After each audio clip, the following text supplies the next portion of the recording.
নমস্কার। গল্প-স্বল্পর আসরে আপনাদের সব্বাইকে স্বাগত জানাই। আজ আমি আপনাদের মহাশ্বেতা দেবীর লেখা একটি গল্প পাঠ করে শোনাব। গল্পের নাম দাহ। বেলা নেই। বেলা আত্মহত্যা করেছে। বড় ভীরু, বড় লাজুক মেয়ে ছিল বেলা। তার জন্মের বহু আগে থেকে তাকে জানতেন কিরণবাবু। তাকে জানতেন মানে তার বাবাকে জানতেন। বেলার বাবা ছিলেন তার প্রতিবেশী বাল্যবন্ধু। একই স্কুলে দুজনে পড়েছেন। মফস্বল একই শহরে বড় হয়েছেন। অমিয়বাবু এখানে কালেক্টরিতে কাজ করেছেন, আর কিরণবাবু প্র্যাকটিস করেছেন এই আদালতে। স্বভাব চরিত্রে অবশ্য বহু ব্যবধান ছিল। অমিয়বাবুকে সকলে জানত রুক্ষ, কৃপণ ও সন্দিগ্ধ স্বভাবের মানুষ বলে। শুধু কি অমিয়বাবু, তার বাবা, তার ভাইরা সকলে এক ছাঁচের মানুষ। এমন মানুষকে ভালো লাগা সম্ভব নয়। কিরণবাবুর স্বভাব তার বিপরীত। এই মফস্বল শহরে তার বাবার যে সুনাম ছিল মহৎ ও জনপ্রিয় একটি মানুষ হিসাবে, দয়া, দাক্ষিণ্য, ঔদার্যে কিরণবাবু সেই সুনাম অক্ষুণ্ণ রেখেছেন। ঠিক যে সর্বদা তিনি দান ধ্যান করেছেন বা পরোপকার করেছেন তা নয়। সত্যি বলতে কি, সে আর্থিক সঙ্গতি তার নেই। তবু পুরনো জুতোর ভেতরে পা গুলিয়ে যেমন আরাম বোধ করে মানুষ, কিরণবাবু তার বাবার সেই সুনামটি খোলসের ভেতর তেমনি আরামে ঢুকে পড়েছেন। সকলেই তাকে সভা সমিতিতে ডাকে। শহরে নতুন কিছু করতে হলে ছেলেরা তারই কাছে আসে। আবার শহরে মন্ত্রী এলে সম্মানিত নাগরিক হিসাবে তারই আমন্ত্রণ হয় ম্যাজিস্ট্রেটের বাড়ি মধ্যাহ্নভোজনে। সেই কিরণবাবু আজ মৃত অমিয়বাবুর মেয়ে বেলার আত্মহত্যায় বিমূঢ় হয়ে বসে আছেন। ধসে গিয়েছেন তিনি। সমস্ত জীবনের হিসেবটা গোলমাল হয়ে গিয়েছে। অমিয়বাবুর বিয়েতে তিনি গিয়েছিলেন নেহাতি প্রতিবেশী হিসেবে। বেলার মা বউ হয়ে এলেন যখন, অন্যান্য পাড়াপড়শির মতো 4টির উপর টাকা ধরে দিয়ে মুখ দেখে চলে এসেছিলেন। কিরণবাবুর আজকের মন খারাপের মূলে কোনো পূর্বস্মৃতি নেই। বেলার মাকে তিনি তেমন জানতেন না। অমিয়বাবুর প্রতিও তার বন্ধুত্বে বিশেষ কোনো আনুগত্য ছিল না।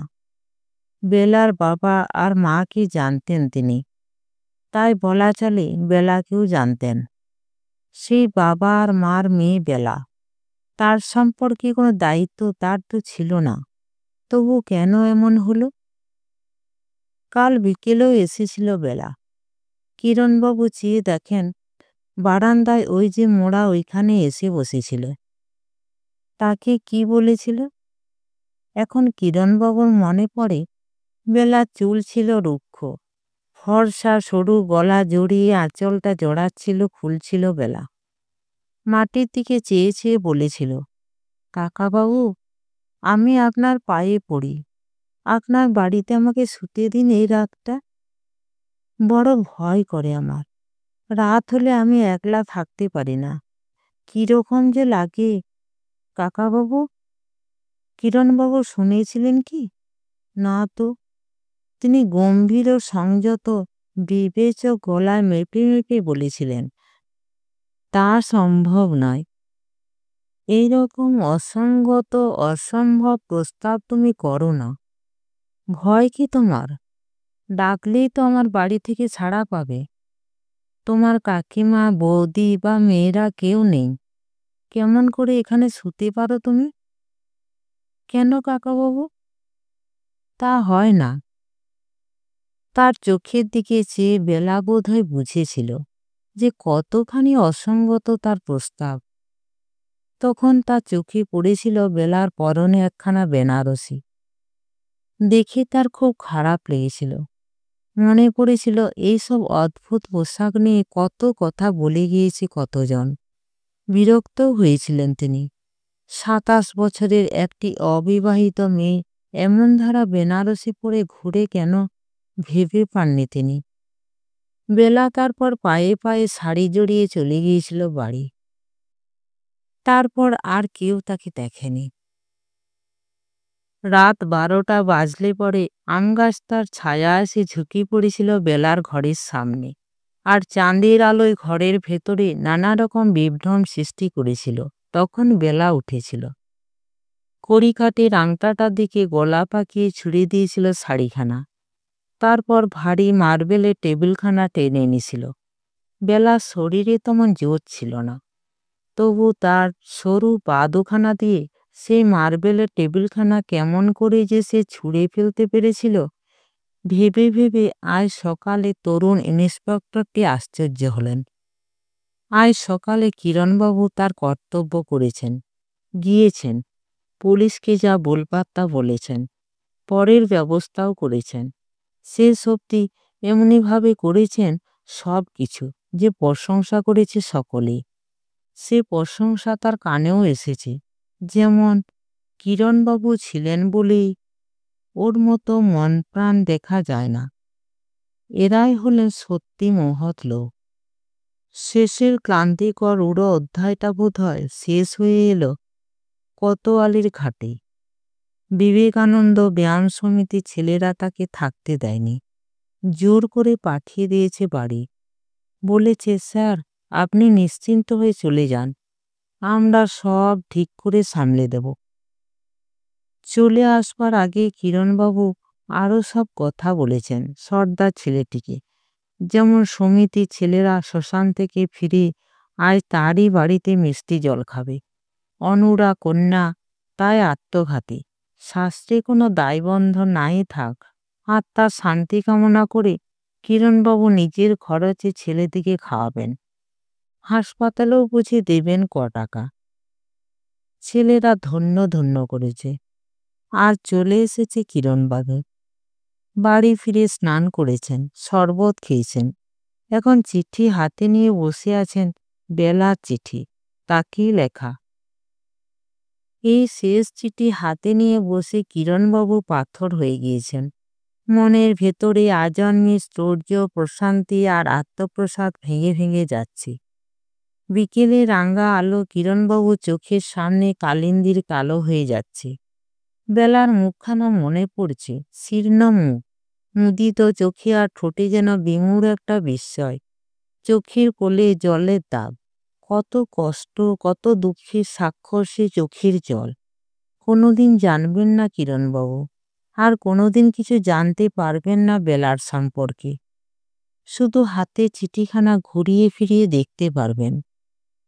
চিঠিটা আবার খুলে ধরেন, দেখেন বেলার কাঁপা কাঁপা হাতের লেখা, শ্রী চরণেশু কাকাবাবু। সম্বোধন করে শুরু করেছে বেলা।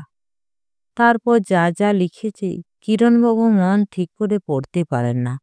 অক্ষরগুলি জড়িয়ে পেঁচিয়ে যেন কেমন হয়ে যায়। বারবার মনে হয় বেলার কথা, অমিয়বাবুর মেয়ে বেলা, যার সম্পর্কে কোনো দায়িত্ব তিনি অনুভব করেনি, স্বীকারও করেনি, অথচ যে অন্ধবিশ্বাসী তাকে সব কথা বলে গিয়েছে, সব ভার দিয়ে গিয়েছে।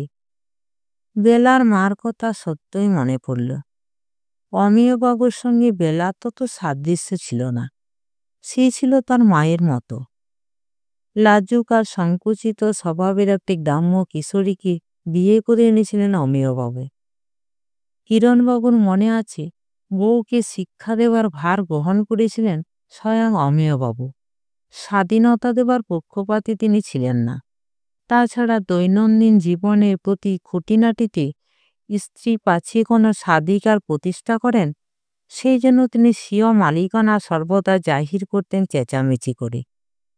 কিরণবাবুর বাড়ির প্রশান্তি সে তর্জন গর্জনে তাই ভেঙে ভেঙে যেত। অমিয়বাবু বলতেন, কে তোমাকে বলেছিল চট করে বাজারে 5 টাকা খরচ করতে? আমার ভাইয়ের শ্বশুর এসেছেন, লোকলৌকিকতা কি করতে হবে সে আমি বুঝব। ক্ষীণ মহিলা কণ্ঠ, শোনা যেত কি যেত না। সে কণ্ঠ টুপিয়ে দিয়ে আবার বীর বিক্রমে অমিয়বাবু বলতেন, হ্যাঁ হ্যাঁ, আমি বলেছি তাকে আদর যত্ন করতে, তা বলে কি করবে না করবে একবার জিজ্ঞাসা করবে না? দরকার মনে করো না। 5 টাকার বাজার, মেয়ের 5 আনা রিপন ক্লিপ, 12 আনা ছিট কাপড়, ভিখিরিকে বদান্না হাতে বাসি ভাত দেওয়া, কোনো মাসে কয়লা খরচ বেড়ে যাওয়া, এমনি সব বিষয় ধরে ধরে অমিয়বাবু স্ত্রীকে শাসন করে চলতেন। আর তার স্ত্রীকে দেখে সবাই বলতো, এমনটি ঠিক দেখা যায় না, স্বামীকে এমন মান্য করতে কেউ পারে না। আসলে মহিলার মন জুড়ে ছিল ভয়, অহেতুক অযথা ভয়ে ভয়ে চুপ করে থাকতেন, কথা বলতেন না। নেহাত অকালে যখন মারা গেলেন, 6 বছরের মেয়েকে উত্তরাধিকার সূত্রে সে ভয় দিয়ে গেলেন। আর বছর না করতে অমিয়বাবু বিয়ে করে আনলেন আর একজনকে। পাশাপাশি বাড়ি, দুই বাড়ির মাঝখানে আধ কাঠা জমির একটা বাগান। 6 বছরের একটা ফর্সা রোগা মেয়ে এসে এসে দাঁড়িয়ে থাকতো তাদের বাড়ির বারান্দায়। তার মেয়েরা খাবার খেত, মাস্টারের কাছে পড়তো, স্কুলে যেত। শুকনো মুখ করে দাঁড়িয়ে দাঁড়িয়ে কোনোদিন বা বেলা খেলতে পেত, হাতে পেত দুটো একটা খাবারের ভাগ, নইলে বেশিরভাগ দিনই চলে যেত বেলা হলে। সেই পোড়া বাগানটায় মুখ শুকনো করে ঘুরত বেলা, অথবা বসে থাকত। কেমন করে তার দিন কাটত তা কি কখনো জানতে চেয়েছেন তিনি? দেখে জিজ্ঞাসা করেছেন? মনে তো পড়ে না।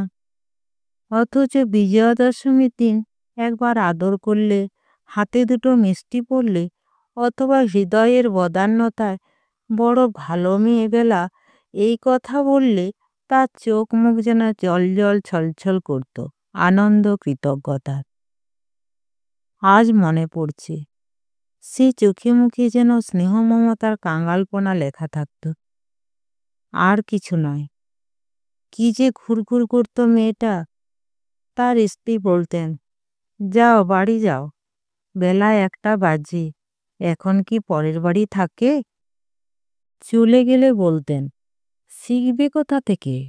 কোনো শিক্ষা দীক্ষা কি আছে?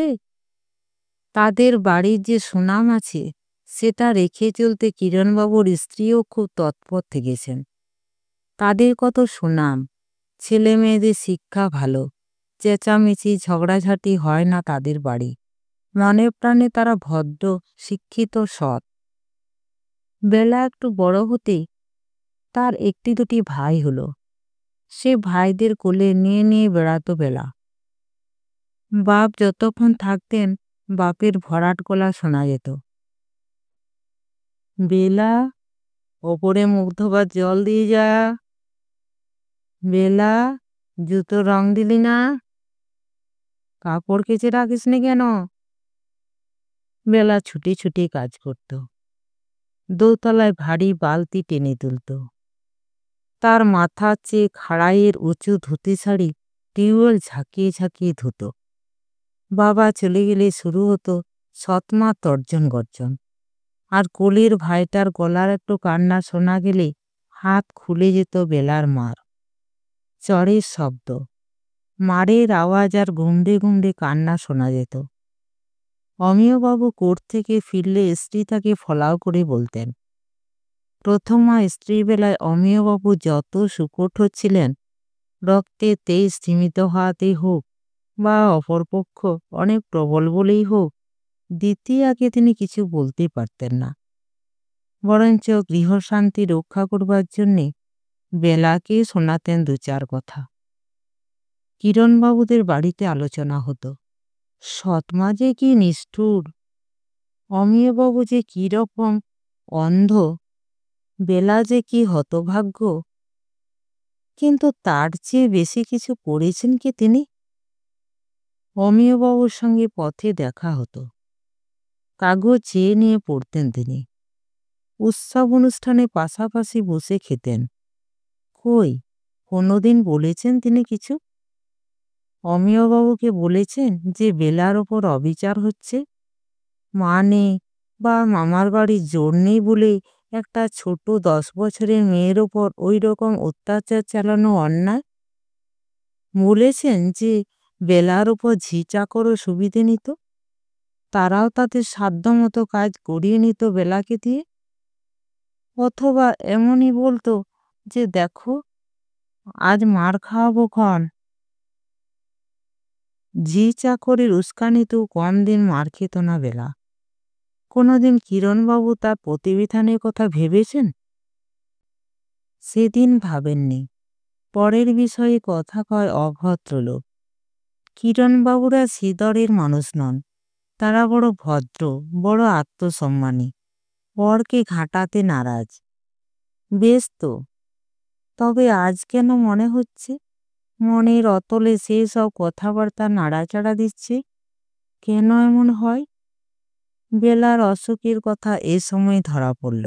10 বছর বয়সে সৎ মা আসবার পর থেকে বেলার শোবার বন্দোবস্ত হয়েছিল নিচের কোণার ঘরে। সে ঘরে দেয়ালে মেঝেতে পেরেক পোতা সারি সারি। বেলার মা, ঠাকুমা, কাকা, ছোট্ট একটা ভাই সবাই মারা গিয়েছেন সেই ঘরে। বেলা ঘরে শুতে ভয় পেত। শুতে যাবার আগে দাঁড়িয়ে দাঁড়িয়ে চুপ করে কাঁদত। রাতে বুঝি শুয়ে শুয়ে ঘুমও আসত না। আর ছোট ভাইরা মজা পেয়ে শিশুসুলভ নিষ্ঠুরতায় বলতো, শুবি যখন দেখবি পাশে কে শুয়ে আছে, ও ঘরে ভূত আছে, জানিস না?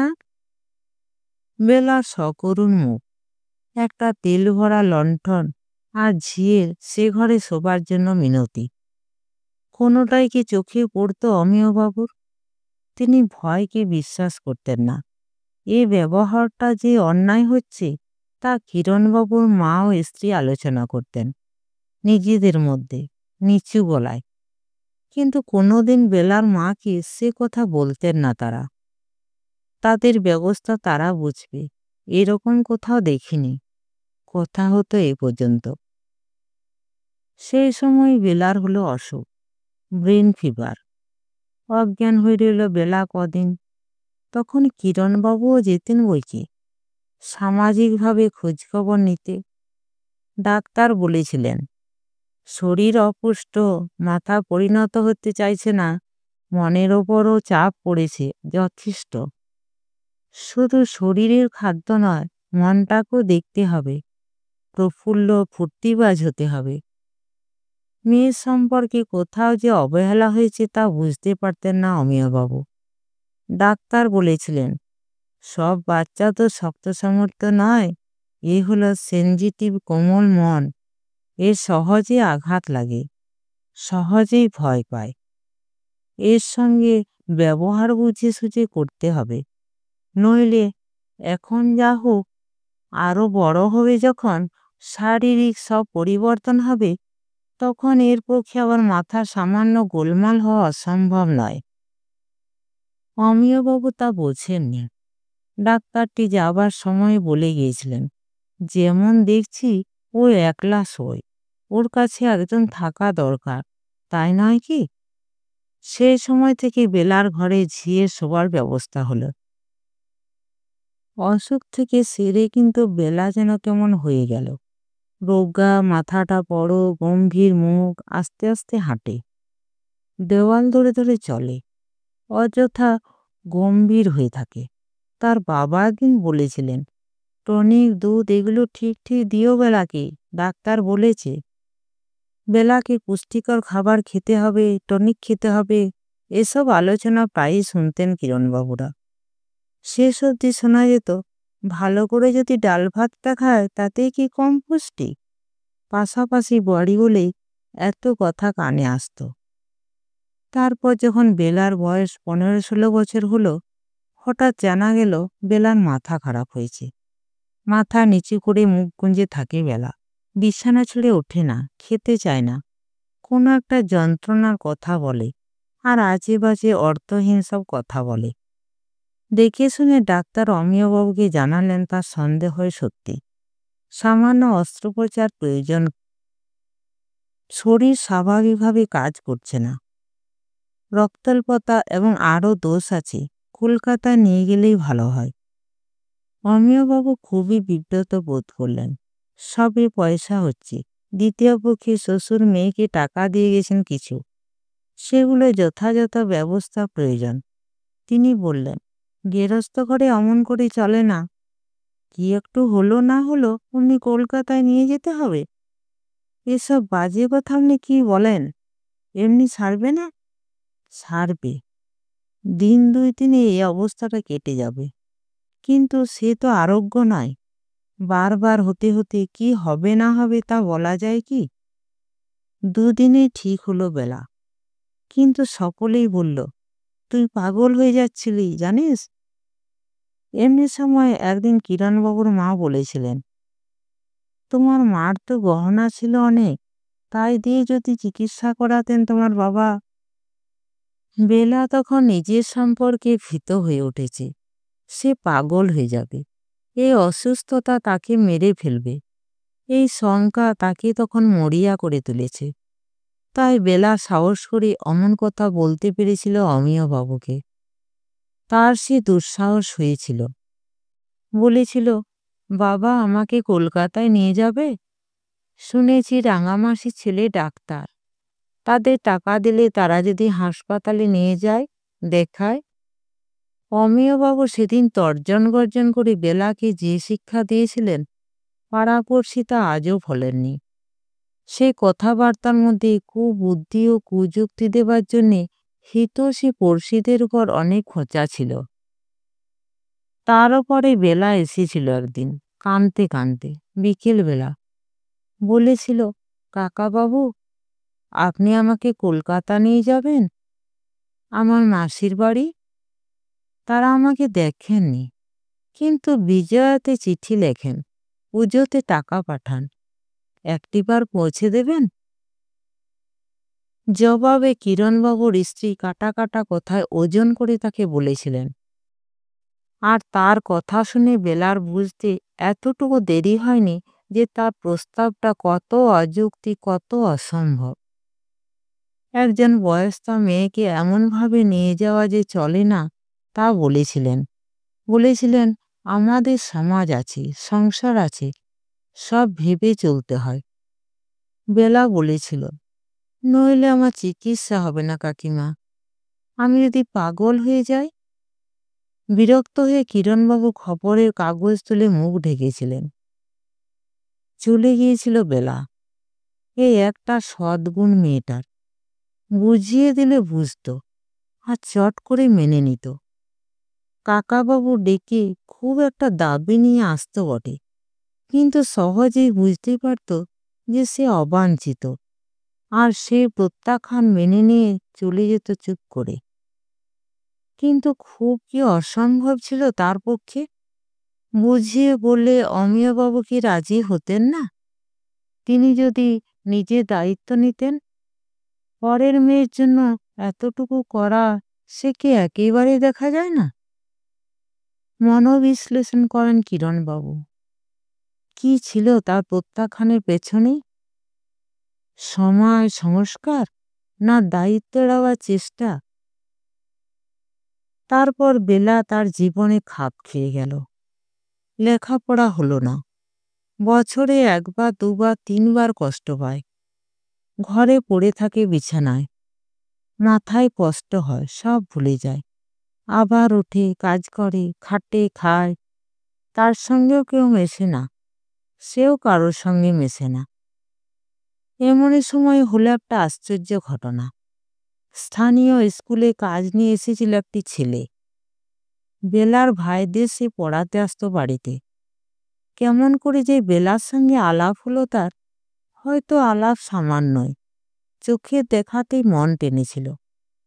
দেখতে তো সে মন্দ ছিল না, ছিপছিপে ফর্সা, বড় বড় চোখ, ভীরু চাহনি, বিষণ্ণ মুখ, অনেক চুলের একঢাল খোপা। উনুনে রান্না বসিয়ে সে চেয়ে থাকতো একদৃষ্টে কুপির বাতির দিকে। সেই ছবি দেখেছে মাস্টার। সেই ছবিতেই বোধহয় আরো অনেক কিছু দেখেছিল, যাতে সে অমন দুঃসাহসিক প্রস্তাব করেছিল। সে বিয়ে করতে চেয়েছিল বেলাকে। অমিয়বাবু রাজি হয়েছিলেন। গোপনে চলছিল বিয়ের প্রস্তুতি। আজ কিরণবাবুর মনে হয় তাকে এসে জিজ্ঞাসা করেছিল ছেলেটি, বোধ হয় কানাঘুষা কিছু শুনে থাকবে। তা বিশ্বাস করেনি সে।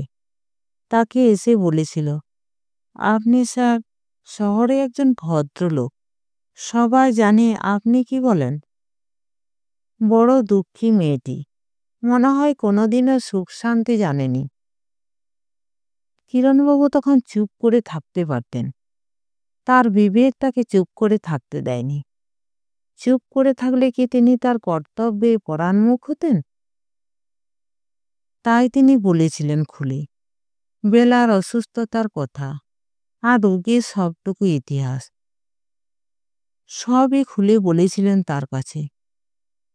এখন যে একটা দুরারোগ্য একটা মাথা রোগে দাঁড়িয়ে গিয়েছে তাও বলেছিলেন। শুনতে শুনতে ছেলেটি যেন কিরকম হয়ে গিয়েছিল, মুখটা সাদা হয়ে গিয়েছিল, আঙুলে আঙুলে জড়িয়ে কাঁপছিল। বলেছিল, তবে তো অনেক দিনের ব্যাপার, না জেনে যদি বিয়ে করে ফেলতাম কি কাণ্ডটা হতো। ওরা আমাকে কিচ্ছু জানায়নি। বলে আপনি ভালোই করলেন স্যার, উপকার করলেন। আর সেদিন লক্ষ্মীব্রত থালা দিতে এসে বেলা তার দিকে হঠাৎ যেন চোখ তুলে চেয়েছিল সলজ্জ কৃতজ্ঞতায়। বেলার খোঁপায় একটা লাল ফুল ছিল। কেন সে চেয়েছিল তার দিকে? সম্ভবত সম্ভবত সেই ছেলেটি তাকে জানিয়েছিল যে বিয়েতে বাধা দিচ্ছে কিছু লোকে। জানিয়েছিল যে কিরণবাবুকে সে সব বলবে। কিরণবাবুর সমর্থন একটা মস্ত জিনিস, নৈতিক জোর পাবে সে। কিরণবাবুর আজ বারবার মনে পড়ছে সেই লাল ফুলগুঞ্জা খোপা, সেই সলজ্জ চাহনি। সেই চাহনিতে যত কৃতজ্ঞতা তত নির্ভর। কিরণবাবু নিশ্চয় বাধা দেবেন না, কিরণবাবু তাতে সাহায্য করবেন। কিরণবাবু যে একজন বিশিষ্ট ভদ্রলোক সে কথা বেলা এমন করেই বিশ্বাস করতে শিখেছিল। সেদিন চোখ নামিয়ে নিয়েছিলেন কিরণবাবু। তারপর ছেলেটি চলে গিয়েছিল শহর ছেড়ে, অমিয়বাবুর কাছে স্বীয় অক্ষমতা জানিয়ে। অমিয়বাবু উদ্ভ্রান্ত মুখে তাকে ধরেছিলেন রাস্তায়। বলেছিলেন, কিরণ, তুমি এ কি করলে? সে স্বেচ্ছায় বিয়ে করতে চাইল, তুমি ভাঙচি দিলে? তুমি মেয়ের বাপ নও? মেয়ের বিয়ে দিতে হয় তা তুমি জানো না? কিরণবাবু নিজে যুক্তির কথা বলে চলে এসেছিলেন। অমিয়বাবুর সঙ্গে তার আর বাক্যলাপ হয়নি।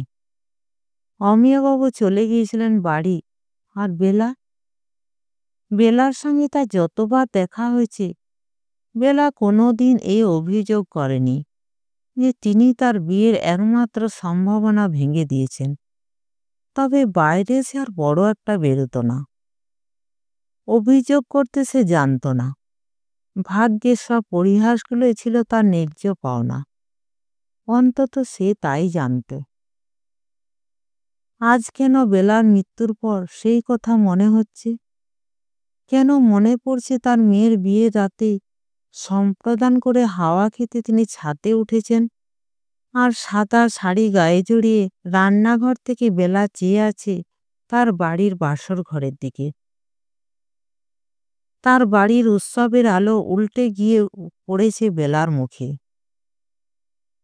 24 বছরের অনূঢ়া এক মেয়ে সাদা স্মৃতির কথা কেন মনে হচ্ছে?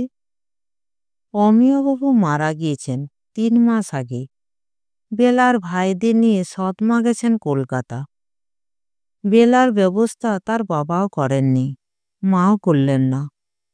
ব্যবস্থা হয়েছে যে বাড়ির সবটুকু ভাড়া দেওয়া হবে। মফস্বলে আজকাল বাড়ির চাহিদা কম নয়। বাড়িতে একখানা ঘর নিয়ে থাকবে বেলা। বাড়ি ভাড়ার টাকায় তার চালাতে হবে। 50 টাকা তার পক্ষে অনেক। বেলার সম্পর্কে ইদানিং অনেক কথা শোনা গিয়েছে। বাড়িতে ও রাস্তায় সে বেনারসি সিল্ক জড়িয়ে ঘোরে, গায়ে জামা থাকে না। পড়শিরা তার স্বভাব সম্পর্কে সন্দিগ্ধ হয়েছেন। পাগল বলে মাপ করতে তারা রাজি নন। ভাড়াটে খোঁজা হচ্ছে, ভাড়াটে আসবে। বেলা এতদিন এত বছর বাদে আবার এসেছিল। বলেছিল, কাকাবাবু, আমি একলা থাকতে পারি না, আমার ভয় করে, আমার নিজেকেই ভয় করে। আপনি ওদের বলুন আমাকে যেন কলকাতা নিয়ে যায়। তার ভাইরা সে কথা শোনেনি। বলে গিয়েছে, তুই থাক, আমরা একটা ব্যবস্থা করবই। তারা যেতে না যেতে 12 দিন বাদে বেলা আত্মহত্যা করল কেন? এতদিন যা ধৈর্য ছিল, নিজের জীবনটাই যে পরের হাতে ছেড়ে রেখেছিল, সে সহসা ধৈর্যচ্যুত হলো কেন? যার এত ভয় ছিল, সে এতখানি নির্ভীকই বা হলো কি করে?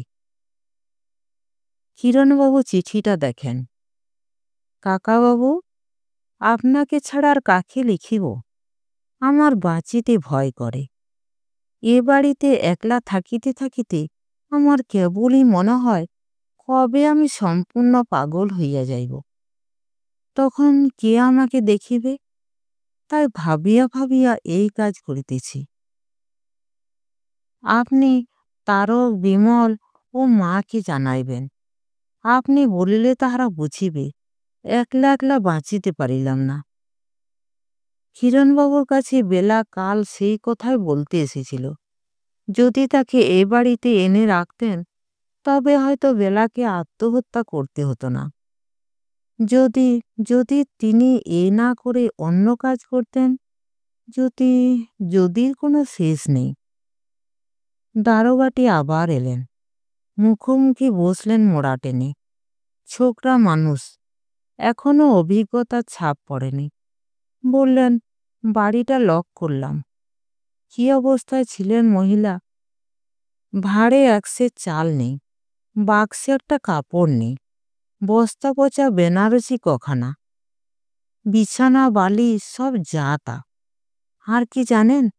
বালিশটা একেবারে ভিজে। সারা রাত ধরে যেন কত কেঁদেছেন মহিলা। মনটা ঠিক করতে পারেননি। কেন, ওর কেউ নেই? উঠে পড়েন। তারপর একটু ফিরে দাঁড়িয়ে বলেন, না বলে পারলাম না স্যার। মারা গেলে পরে আপনি ঘাড় পেতে দায় নিয়ে এত করছেন। বেঁচে থাকতে যদি এর সিকিও দেখতেন, তবে বোধহয় তিনি মরতেন না।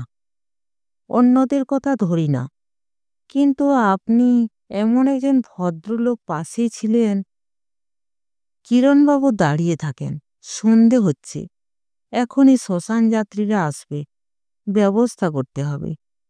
কিন্তু একটি অনুপরমাণু মুহূর্ত তিনি নিশ্চল হয়ে থাকেন। এখন তিনি নিজেকে আর বেলাকে স্পষ্ট দেখতে পাচ্ছেন। এটা যেন ঠিক একদিনের ঘটনা নয়। বেলা আত্মহত্যা করেছে, আর সঙ্গে সঙ্গে ফুরিয়ে যাচ্ছে না ব্যাপারটা। ডালপালা শেকড়ে যেন ব্যাপারটা মহিরুহ হয়ে উঠেছে। এত বড় হয়ে উঠবে তা তো কোনোদিন ভাবেননি কিরণবাবু। মানে হচ্ছে, ভালো লোক হিসাবে তারও দায়িত্ব ছিল, নইলে বেলা বারবার তারই কাছে আসতো কেন? তার বিয়ে যদি হতো, কে বলতে পারে একটা সুস্থ জীবন, একটা মানুষের ভালোবাসা পেলে সে স্বাভাবিক হয়ে উঠত না? নিঃসঙ্গ জীবনকে ভয় পেয়েছিল বেলা, তাই সে চলে গেল। কিন্তু তার কোনো দায় ছিল না, কোনো দায়িত্ব ছিল না। শ্মশান থেকে ছেলেরা আসছে। ওরা তরুণ, ওরা সব কিছু নিয়ে হল্লা করে বাঁচতে পারে। এই তো এসে পড়ল, বুক দিয়ে করে গেল সব কিছু। ওদের খাওয়াতে হবে। এতক্ষণে কিরণবাবুর খেয়াল হয় যে মিষ্টি আনতে দেওয়া হয়নি। 10 টাকা নোটখানা চাপা পড়ে আছে শেলফে। বেলা কি বলতে এসেছিল? আমাকে রাতে এখানে থাকতে দিন। যদি দিতেন, তাহলে হয়তো মন ঠিক করতে না পেরে আমার কেঁদে কেঁদে বালিশ ভেজাতে হতো না বেলার। সে প্রতিবেশীর মেয়ে না হয়ে যদি তার নিজের মেয়ে হতো, অথবা তার ভাইঝি হতো, তাহলে কি তিনি এমন নির্মম উদাসীন্যে চুপ করে থাকতে পারতেন? কোনটা ভালো হলো? এসে পড়েছে ছেলেরা, নামছে সাইকেল রিক্সা থেকে। কিরণবাবুর এগিয়ে যাওয়া উচিত, তৎপর হয়ে ওঠা উচিত কর্তব্য পালনে। কিন্তু পা ওঠে না। নিজের দৈত্যসত্তা দেখে বিমূঢ় হয়ে গিয়েছেন তিনি।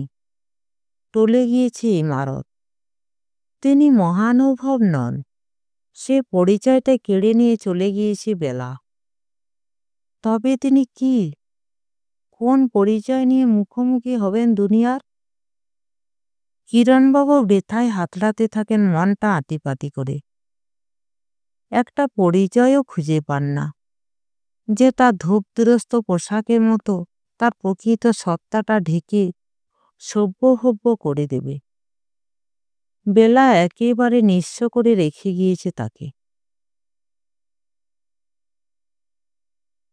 নমস্কার।